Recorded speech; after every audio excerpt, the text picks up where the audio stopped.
Les gars, Togashi vient de balancer une bombe monstrueuse dans Hunter x Hunter. J'ai même plus les mots pour décrire ce que j'ai vu. En ce moment, Twitter, Internet est en train de s'embraser littéralement. Et pour vous faire comprendre à quel point ça va avoir de l'impact dans le monde de Hunter x Hunter, je vais vous donner un petit exemple. Imaginez dans l'animé Hunter x Hunter, vous êtes dans l'arc des fourmis chimères et vous vous rendez compte d'un seul coup, sans prévenir, qu'il y a un personnage depuis plus de 30 ans, qui était en train de tisser des liens, de mettre ses pions sur l'échiquier, qui était à la fois un personnage important, mais aussi un petit peu énigmatique, et qui en fait, depuis le début, avait tout planifié, et tout s'est passé exactement selon ses désirs. Ça serait complètement ouf en vrai, non? C'est exactement ce qui s'est passé dernièrement dans Hunter x Hunter. Et je vais vous expliquer tout ça. Et ça va être long, et vraiment, vous n'êtes pas prêts pour ce que vous allez entendre. La plupart des gens qui ont vu mes vidéos sur le continent caché savent qu'il existe deux gros personnages qui y sont liés, à savoir Donphrix et Zigzoldyck, sauf qu'il existe un troisième personnage qui est extrêmement relié lui aussi au continent caché, et ce qu'on vient d'apprendre dernièrement sur ce personnage vient juste de retourner Internet tout entier. Salut à tous, c'est Hunter404, et aujourd'hui je vais essayer de vous expliquer pourquoi et comment Togashi a plus ou moins cassé en deux l'intrigue et l'histoire de Hunter x Hunter au cours de cette review du chapitre 401. Accrochez vos ceintures parce que, en termes de contenu et de révélation, je vous préviens, vous allez être servis. Je tiens énormément à remercier Korods sur Twitter qui fait des illustrations de Hunter x Hunter qui sont juste incroyables sur les chapitres en cours. N'hésitez pas à lui donner de la force, son Twitter, ses liens, son DeviantArt sont dans la description et dans le premier commentaire, ça me ferait vraiment super plaisir. J'en profite aussi pour dire que pour ceux qui ont loupé le live réaction qu'on a fait sur le chapitre 401 sur Twitch, la rediffusion est disponible sur la deuxième chaîne YouTube Hunter404 Prime, et pour tous ceux qui voudront venir sur les lives pour une ambiance de folie pour les prochains chapitres, donc 402, 403, etc., eh bien le lien de la chaîne Twitch est dans la description et sur le premier commentaire. N'hésitez pas à venir faire coucou, vous allez voir, l'ambiance sera juste incroyable. Bon, maintenant, les choses sérieuses commencent. Je sais même pas par quoi commencer, tellement il s'est passé de choses, tellement il y a eu de retournements de situation, de révélations de ouf. Donc je vais essayer de déblayer tout ce qui s'est passé dans ce chapitre, vous donner toutes mes théories personnelles, parce qu'il faut savoir que j'ai absolument pas encore regardé le travail de tous les autres collègues, et j'ai aussi attendu qu'on ait la version vraiment officielle du dimanche, pour être sûr, voilà, au niveau des traductions, de ne pas faire d'erreur. Donc je vais vraiment essayer de faire au mieux. N'hésitez pas si j'ai oublié peut-être des éléments, des détails, des théories. Les commentaires sont là pour ça. Le chapitre a donc commencé avec la venue de Longi, qui s'était déjà entretenu plus ou moins avec Kurapika, et qui du coup s'est isolé dans la chambre avec Bill et Kurapika pour justement avoir un entretien. Et c'est au cours de cet entretien qu'on apprend que Longi est une utilisatrice de Nen qui utilise la manipulation et qui a comme capacité une espèce de livre et de crayon de Nen dans lequel elle peut passer un contrat en rapport avec le 5e prince Tsubepa qu'elle représente. Vous vous doutez bien forcément que Kurapika se méfie instantanément, étant donné que c'est un personnage qui à la base on pensait qu'il n'avait pas le Nen, étant donné qu'elle est venue au cours de Kurapika donc pour soi-disant apprendre le Nen et on apprend que c'était faux, donc évidemment Kurapika se méfie, il sent que cette histoire est un petit peu bizarre, demande plus d'explications et menace carrément Longi avec son arme. On apprend que Longi veut prêter au moyen de son naine son pouvoir à Kurapika, et pour lui prêter son pouvoir, elle doit lui expliquer absolument toute la situation sans mentir.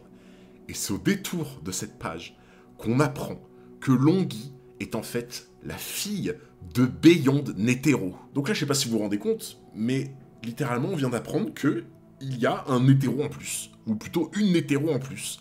C'est juste complètement fou, en fait, d'apprendre ça d'un seul coup, comme ça, sur un retour de Hunter x Hunter. Sachant que, en plus, forcément, quand on connaît la famille Netero, en particulier Isaac, Beyond, on sait de quoi ils sont capables, on sait à quel point ils sont puissants, donc on se dit, waouh, c'est quand même pas un personnage anodin, quoi. Sauf que le truc le plus dingue là-dedans, c'est que on vient d'apprendre que Beyond Netero avait une fille, donc Longi, donc techniquement que Isaac Netero était grand-père, mais on apprend aussi que Beyond Netero, au final, n'a pas fait que Longi comme fille, qu'il a en fait beaucoup d'autres enfants. Et derrière, Longi nous apprend, littéralement, qu'il y a presque 30 ans, Beyond Netero a recruté un officier de l'Empire de Kakin, et il lui a arrangé un mariage blanc. C'est-à-dire que Beyond, littéralement, a procréé des enfants au sein de l'armée royale de Kakin, absolument partout. Et là, coup de théâtre.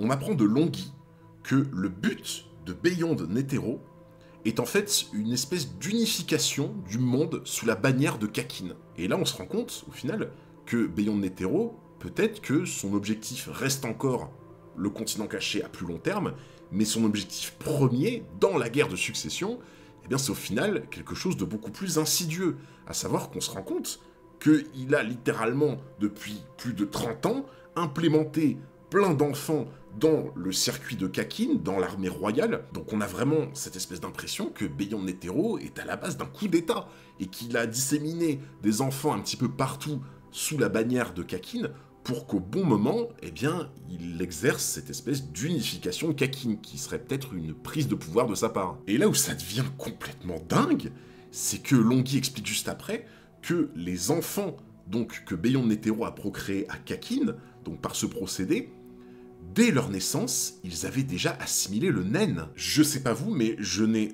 aucun souvenir, à part pour Meruem et la garde royale des fourmis chimères, je n'ai aucun souvenir de créatures qui avaient le naine de base à la naissance.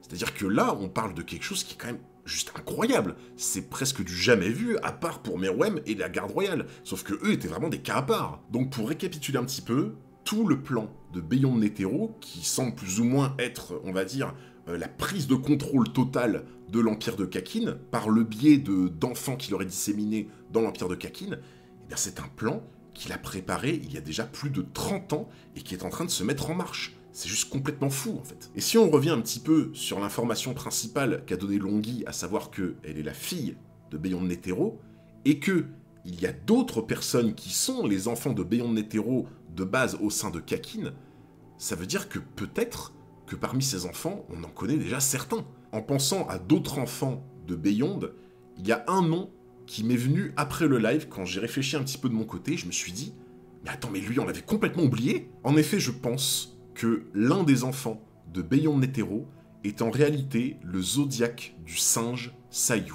Sayu est un traître parmi les zodiaques, c'est-à-dire que les zodiaques, et surtout Kurapika, soupçonnent Sayu d'être un traître et de se rapprocher de la garde qui est censée garder Beyond pour le libérer au bon moment, donc il le suspecte d'être de mèche avec Beyond Netero pour l'aider à s'évader de sa prison dans le Black Whale. Mais surtout, le rapprochement que j'ai trouvé intéressant, c'est que l'Empire de Kakin à la base, quand Togashi l'a créé et qu'il a remodelé, entre guillemets, tous les pays du monde pour justement faire une carte de Hunter x Hunter, mais il faut savoir que l'endroit qui correspond au pays de Kakin dans le monde de Hunter x Hunter, c'est à peu près plus ou moins l'équivalent de la Chine dans notre monde actuel. Et là où ça devient intéressant, c'est que Sayu, donc le zodiaque du singe, est clairement, pour le coup, une vraie référence à Sun Wukong, c'est-à-dire la légende du roi singe, je crois, qui, de base, est une légende chinoise. Donc si on prend au sérieux ces petites références, ça pourrait potentiellement vouloir dire que Sayu peut-être viendrait de Kakin,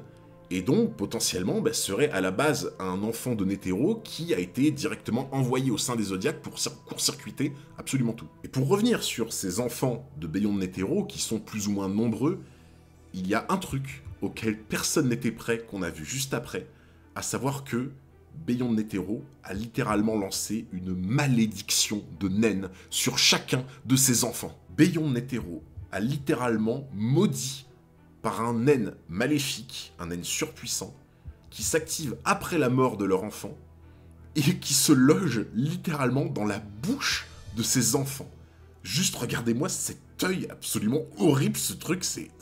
Ah! Donc là, essayez de vous rendre compte que Beyond Netero a littéralement créé des enfants au sein de Kakin dans des postes stratégiques, leur a à tous, depuis leur naissance, insufflé un naine de malédiction, pour justement que quand ils grandissent, ce naine de malédiction se redirige automatiquement vers les autres princes qui seraient potentiellement en lice pour devenir le roi de Kakin, et au final, ce naine de malédiction aurait pour but de littéralement venir supprimer la plupart des princes et toutes les personnes qui s'opposeraient au but de Beyond. En d'autres termes, les enfants qu'a procréé Beyond dans l'Empire de Kakin depuis plus de 30 ans sont au final des marionnettes pourvues d'un naine de malédiction qui vont lui permettre de supprimer exactement les personnes dont il a envie pour arriver à son but, et à savoir très sûrement le fait de prendre complètement le contrôle de Kakin. Et s'il faut savoir une chose sur ce naine de malédiction de Beyond Netero, c'est que ce naine de malédiction qui se trouve dans la bouche de ses enfants ne peut pas partir en le brûlant, en le découpant, c'est-à-dire qu'il est impossible à enlever, et les gens qui ont remarqué ce naine dans leur bouche ont indiqué que c'était le naine de malédiction le plus puissant qu'il n'ait jamais vu. Ça fait des années que je dis que Beyond est littéralement une bombe à retardement, un personnage de fou. Depuis 2 ans et demi sur mes vidéos, j'arrête pas de le dire. Je veux dire, là, à un moment, est-ce qu'il faut une preuve de plus que ça, en fait? Et d'ailleurs, il y a un rapprochement que j'ai trouvé vraiment très intéressant, à savoir que dès que Longhi a parlé du naine de malédiction qu'a projeté Beyond sur ses enfants, on voit cette image de crâne un petit peu comme ça, sombre au loin. Et on est beaucoup sur le chat, pendant le live Twitch, à avoir directement pensé, fait le lien avec le moment où justement Isaac Netero était contre Meruem et où il s'est sacrifié en plantant sa main dans son thorax du coup pour actionner la bombe. Et bien à ce moment-là, je ne sais pas si vous vous souvenez, mais derrière lui on voyait cette espèce de grand crâne comme ça, juste avant que la bombe explose, et qui donnait vraiment la sensation que Netero venait de maudire Meruem. Je me dis, ça pourrait être tellement intéressant que pour renforcer le pouvoir de la rose miniature, à savoir contre Meruem qui littéralement était presque indestructible, ça pourrait être hyper intéressant que Netero, au-delà de juste actionner le mécanisme de cette bombe, eh bien qu'il ait amplifié peut-être le pouvoir de la rose miniature à son explosion grâce à un naine de malédiction. Ce qui expliquerait peut-être pourquoi on voit cette espèce de crâne et cette espèce d'apparence sordide qu'avait Isaac Netero à ce moment-là, comme si on avait l'impression qu'il lançait une incantation de mort. Parce que bon, on a la famille Zoldyck spécialisée dans l'assassinat, la famille Frix spécialisée dans l'exploration. Ça pourrait être incroyable qu'on ait la famille Netero spécialisée littéralement dans les malédictions. Donc là, est-ce que vous pensez que c'est fini par rapport à des révélations incroyables, par rapport au contenu? Vous êtes très loin d'avoir votre compte, parce que là, Longhi nous lâche, dans le plus grand des calmes, que Beyond est le père de l'un des princes de Kakin. Au début, je pense pas qu'on se rend forcément compte de l'impact que ça peut avoir dans l'intrigue, dans l'histoire, etc. Mais c'est juste une information complètement dingue. Parce qu'à la base, en fait, les 14 princes, ben, on se dit, c'est les 14 princes qui viennent directement de la descendance de Nazubi Oikoro, donc le roi de Kakin. Et donc là, ça veut dire quoi? Ça veut dire que un des princes est littéralement le fils ou la fille de Beyond Netero. Et donc que une des mariées, une des femmes qui était de base en union avec Nazubi Oikoro, ça veut dire qu'elle a trompé Nazubi et qu'elle a couché avec Beyond. Parce que là, ce que ça sous-entend, c'est que Beyond, et du coup indirectement Togashi, il a réussi à trouver un moyen d'exploiter une faille dans le système de la jarre et de la guerre de succession. En gros, ce que ça veut dire dans les faits, c'est que pour qu'un enfant, donc un prince, soit reconnu comme étant apte à rentrer dans la guerre de succession, il faut obligatoirement que l'enfant soit considéré comme officiel venant du coup de la famille de Kakin et donc de Nazubi Oikoro, mais qu'il ne soit pas forcément son père de sang. Donc en gros, pour résumer, pour qu'un prince puisse rentrer dans la guerre de succession et devenir roi de Kakin, il faut absolument que ce prince soit un enfant reconnu administrativement comme étant la descendance de Nazubi Oikoro, mais pas forcément venant de son sang, mais par contre qu'il soit obligatoirement du sang biologique de la reine. C'est pour ce genre de détails que j'adore Hunter x Hunter, c'est-à-dire que sur littéralement un mot, sur une phrase qui peut être un tout petit peu différente, à savoir vraiment enfant légitime, enfant de sang, etc., ça change absolument tout. Et c'est là qu'on voit que Togashi a maîtrisé parfaitement le récit, parce que il a réussi à exploiter une faille dans laquelle Beyond Netero s'est engouffré, à savoir que Beyond s'est rendu compte qu'il pouvait faire entrer un de ses fils dans la guerre de succession pour peut-être même le faire gagner en soi, en se disant, ça marchera étant donné qu'il faut simplement que j'arrive à avoir un fils avec une des reines officielles de Nazubi Oikoro, sans forcément que l'enfant vienne de son sang à lui. À partir de là, forcément, dans le live, on est parti complètement en délire. On a commencé à essayer d'énumérer tous les princes, on s'est dit, mais qui, en fait? Qui serait suspect? Qui pourrait être l'enfant de Beyond parmi les princes? Ça devient incroyable, c'est une véritable partie de Among Us. Forcément, tout le monde direct a pensé à Tserinich, parce que Tserinich, il a une aura particulière, il a une place énorme dans le récit. Beaucoup de gens ont fait remarquer que Netero, donc Isaac Netero jeune et Tserinich se ressemblent beaucoup. Bon après, personnellement, je suis pas forcément fan de prendre en compte les ressemblances physiques, mais à la limite, pourquoi pas. En tout cas, effectivement, je suis plutôt de l'avis de la plupart des gens. Tserinich, c'est vrai que ça pourrait éventuellement être un fils de Beyond. Après, je pense que Tserinich a déjà tellement d'intrigues, il est tellement relié à beaucoup de ficelles scénaristiques dans la guerre de succession, que je me dis lui rajouter peut-être cette étiquette et cette intrigue, ça serait peut-être trop. Je me dis Togashi va peut-être essayer de se concentrer sur un prince qu'on n'a pas encore énormément vu. Mais pendant le live, c'est qu'on s'est très vite rendu compte que le comportement de Oito, donc la mère du 14e prince Wobble, était plus ou moins assez étrange pendant toute la durée où Kurapika et Longhi ont échangé. En fait, si on reprend un peu toutes les images de ce qui se passe dans le chapitre, et qu'on voit à chaque fois Oito, on se rend compte qu'elle est vraiment suspecte en fait. Elle a l'air de stresser énormément, elle est tout le temps en sueur.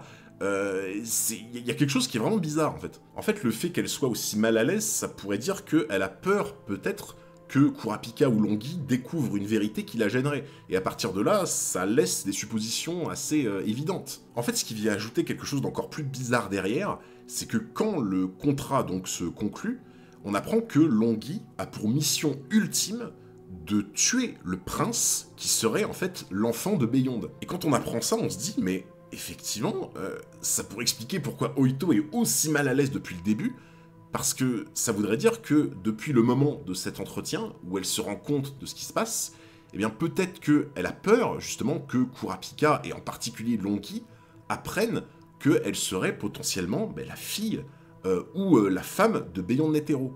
Parce que, vu que Longhi veut absolument se débarrasser froidement de l'enfant de Beyond Netero, eh bien si l'enfant de Beyond Netero est Wobble, il y a évidemment Oito qui protège Wobble au prix de sa propre vie, aurait extrêmement peur que Longhi s'en prenne à son enfant. Donc Oito a tout intérêt à vraiment cacher la vérité absolument à Longhi et à Kurapika, sinon elle se retrouve peut-être clairement en danger si vraiment elle est la femme de Beyond Netero et Wobble le fils de Beyond. Un autre détail qui était assez bizarre, c'est que quand on reprend une vieille image, donc c'était juste avant l'embarquement pour le Black Whale, donc quand l'expédition a été lancée, pour la guerre de succession, on avait une image où on voyait une sorte de parade avec tous les princes qui étaient sur la photo, plus Beyond Netero.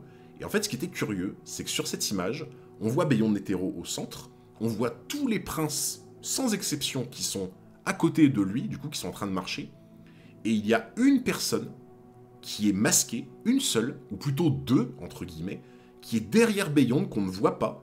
C'est pour ça que quand on recompte les princes, il y en a 13, et en fait, la personne derrière, c'est Oito, qui probablement est en train de tenir Wobble. Alors évidemment, c'est peut-être un petit clin d'œil un peu comme ça, mais c'est quand même particulier que la seule personne qui est cachée derrière Beyond Netero, donc cachée derrière, ce soit Oito et Wobble. Je trouve ça quand même assez curieux. Et enfin, on a eu une apparition, après tout ça, de Beyond Netero, les cheveux complètement détachés comme s'ils sortaient du lit. Et là, des gens sur internet ont réussi à trouver une référence par rapport à cette image, à ce qui s'est passé, qui est juste totalement incroyable. Hommage à Zakaria sur Twitter, qui a réussi à trouver que cette image de Beyond Netero était une sorte de petit clin d'œil à Shoko Asahara, c'est-à-dire un chef de secte qui aurait voulu devenir empereur du Japon, donc dans notre monde à l'époque. L'autre chose assez amusante aussi, c'est que ce Asahara, il a formé une espèce de culte qui s'est propagé dans tout le Japon, et il a utilisé des étudiants pour ce culte, du coup, qui venait d'université, justement. Beyond, de son côté, a lui aussi créé plus ou moins un culte, qu'il a propagé dans l'Empire de Kakin, et a utilisé, comme on vient de voir dans cette review, des enfants pour éveiller son haine de malédiction et en faire des soldats qui vont exécuter les ordres qu'il amènera devant lui pour obtenir ce qu'il veut. Ce qu'on apprend aussi qui est complètement dingue, c'est que ce Asahara a utilisé des armes biologiques et chimiques pour tuer beaucoup de gens, et il a dirigé ses attaques justement sur des gens qui étaient haut gradés dans l'armée. Et Beyond, justement, il utilise des malédictions, donc des naines de malédiction sur ses cibles, et justement, il veut employer ces naines de malédiction au travers de ses enfants, sur des princes, donc des gens qui font partie de la royauté. Et encore, dernière chose, ce Asahara, il avait une aversion totale pour les règles et la loi, et il faisait absolument tout ce qu'il voulait sans demander la permission. Et honnêtement, si vous connaissez Beyond, vous savez que c'est exactement le même type de bonhomme. Waouh, je sais plus quoi dire. Il y avait trop de choses à dire, trop de choses à commenter. Je sais pas si j'ai oublié encore plein de choses. Peut-être que voilà, j'ai oublié certains détails, peut-être que j'ai pas parlé de certaines théories. J'essaie de vous refaire un truc un peu global de tout ce qu'on a vécu. En tout cas, j'ai été ravi de vous faire cette petite review du chapitre 401 où on se rend compte qu'en fait, Beyond est en train littéralement de révolutionner Hunter x Hunter. Et j'en suis ravi parce que j'adore ce personnage, je le trouve juste incroyable dans cette intrigue. Et je pense que on n'est vraiment pas prêt pour ce qui va se passer par la suite. Dans tous les cas, n'hésitez vraiment pas à aller voir la rediff complète du live du coup Twitch qu'on a fait sur la chaîne secondaire Hunter 404 Prime. Et surtout, n'hésitez pas à rejoindre les lives. Le prochain chapitre 402, il aura lieu d'ici quelques jours normalement. Donc je vous encourage vivement à rejoindre la chaîne Twitch qui est en description et en premier commentaire.